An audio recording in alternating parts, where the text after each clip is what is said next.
hoy no solo África, sino que el mundo está consternado, expectante y muy conmovido por el estado de salud de Nelson Mandela. Se supone que su deceso es inminente, aunque ha tenido una leve mejoría estos últimos días. ¿Cuál era, a su juicio, el legado de Mandela? A ver, Nelson Mandela, a mi juicio, es el líder político africano más representativo de los últimos 30, 40 años. Yo creo que podría estar a la altura de Nkrumah, que fue la figura en Ghana durante los primeros años de su independencia, o incluso la que puede ser la figura de Nyerere en Tanzania. En cuanto a su legado, obviamente soporta lo que fue el proceso de fin del apartheid. Es innegable. El hecho de poder establecer puentes, aprovechar puentes con lo que era el gobierno de Frederick de Klerk, el último régimen del apartheid, como también saber leer de muy buena manera lo que significaban los cambios en el sistema internacional, lo que era el fin de la Guerra Fría, fueron elementos que lo elevan a la categoría de estadista. Y en ese sentido se transformó en un referente para lo que fueron los procesos de democratización en África subsahariana. Ahora bien, otro elemento importante que caracteriza la figura de Mandela, a mi juicio, es su legado como un referente en cuanto a probidad, un elemento poco característico en los regímenes políticos africanos, particularmente por lo que significa la red neopatrimonial, esta lógica de las prebendas a un sector particular de la sociedad. En este sentido, Mandela trasciende esa casi ya mala tradición de la política africana y se transformó en un referente en cuanto a probidad y ejercicio democrático del poder. Ahora, él fue determinante, me imagino yo, para la inserción del continente en el escenario internacional, para que el resto del mundo conociera la realidad de África. ¿Comparte ese...?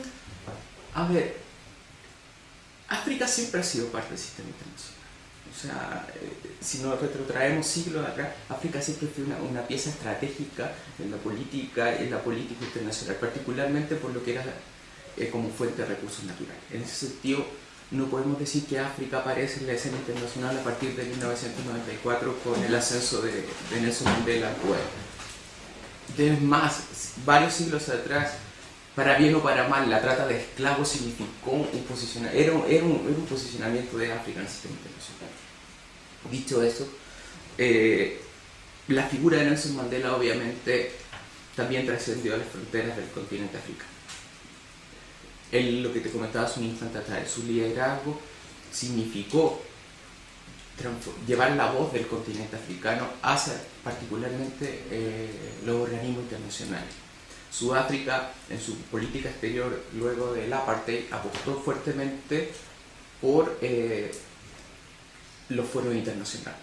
Los foros internacionales, Naciones Unidas, lo que fue la recomposición de la Organización de la Unión Africana, que se transformaría posteriormente en la Unión Africana en el año 2001, y en ese sentido, obviamente la figura de Mandela es relevante y su legado también se ve en cuanto a lo que es la inserción internacional del continente africano. Y en el caso particular de Sudáfrica, el hecho de desarrollar una política exterior basada en principios más que en pragmatismo, lo llevó también a ganarse el respeto de la comunidad internacional.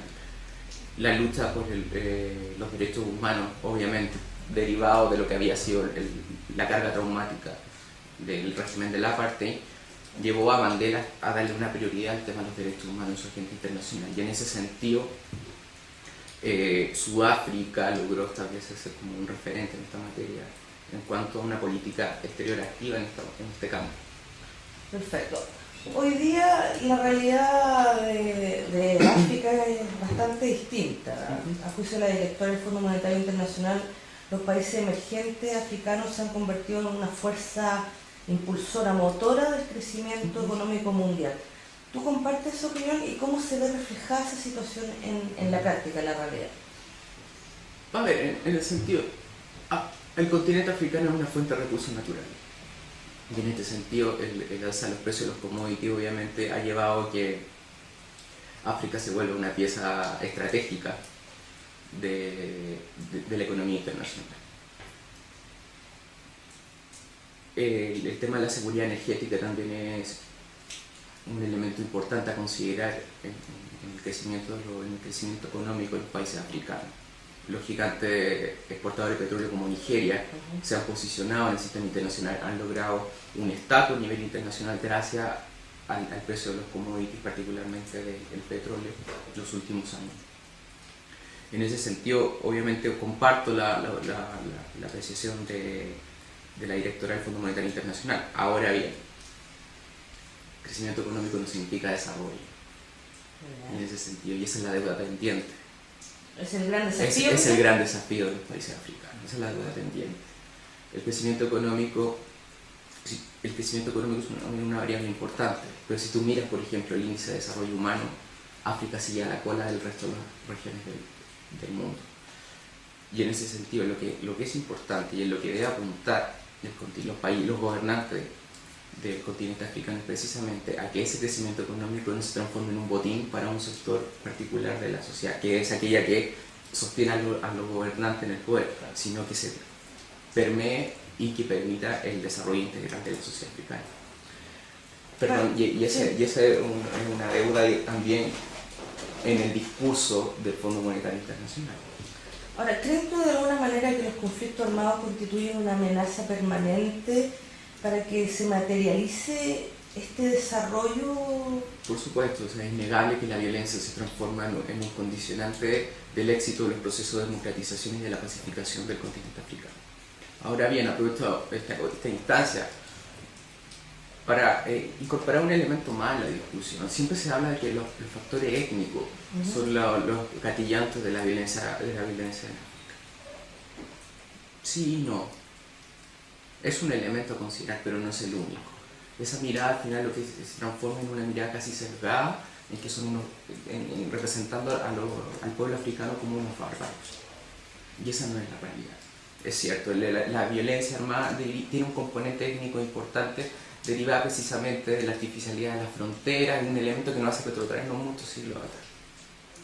Pero el elemento, la variable interviniente, vale decir, la política internacional de muchas potencias internacionales también ha confluido a subsanar estos conflictos armados. Y en ese sentido no hay que olvidar, en política internacional nos hemos dado cuenta que no hay buenos samaritanos, lo que hay son intereses.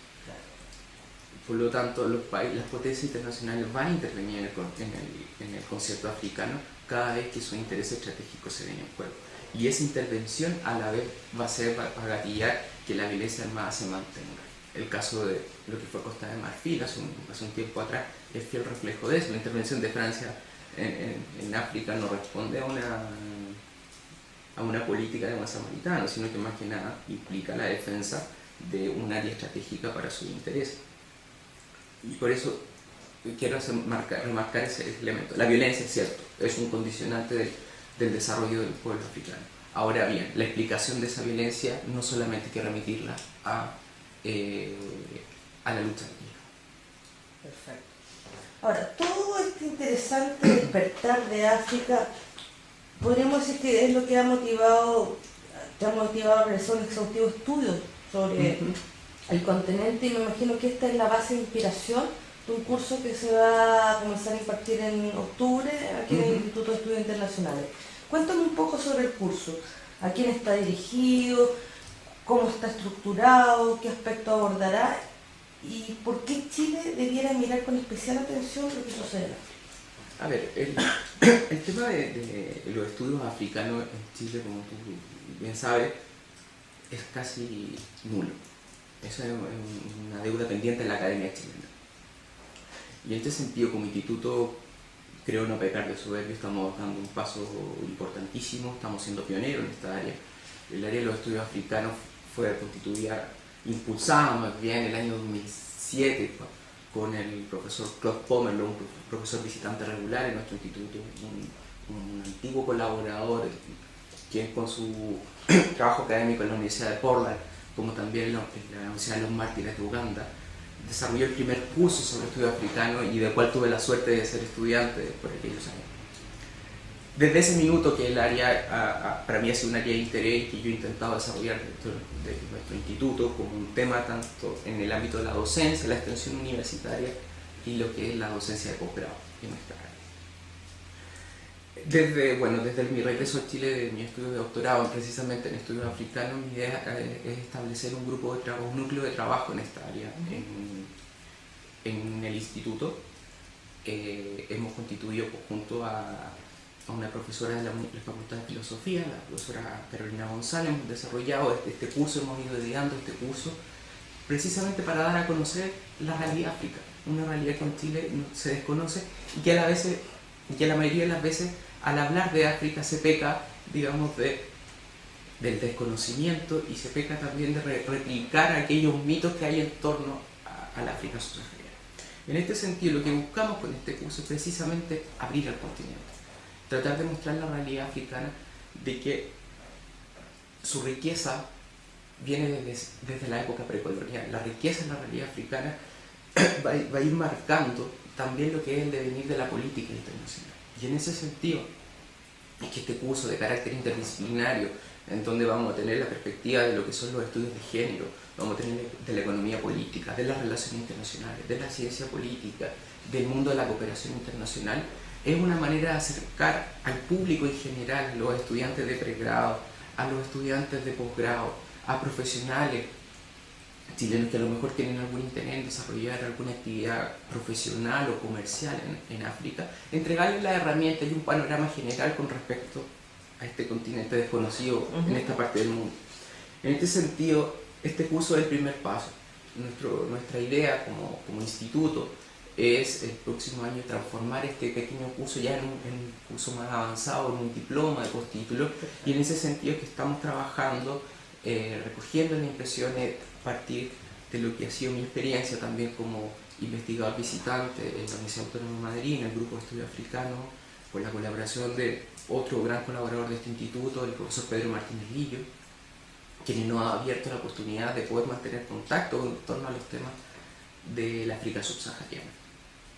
Y en ese sentido, ¿por qué mirar a Chile? Porque Chile debe mirar a África.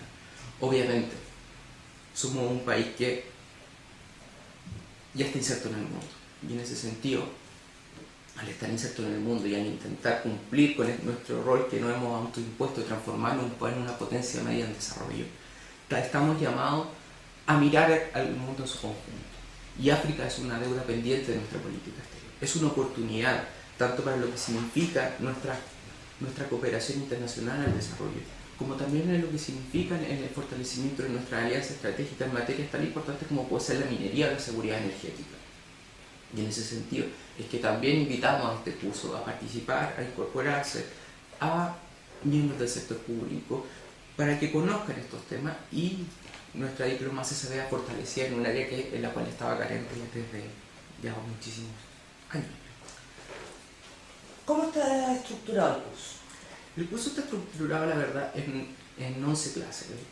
11 clases, como te digo, es un curso más bien breve en este año, en el cual hemos invitado a profesores a esta profesora de la Facultad de Filosofía, Carolina González, como también a un grupo de trabajo con el cual yo he mantenido contacto hace mucho tiempo, que son académicos chilenos que se han estado vinculando al tema de África a partir de su experiencia en la Universidad Autónoma de Madrid, lugar donde yo desarrollé mi estudio de doctorado.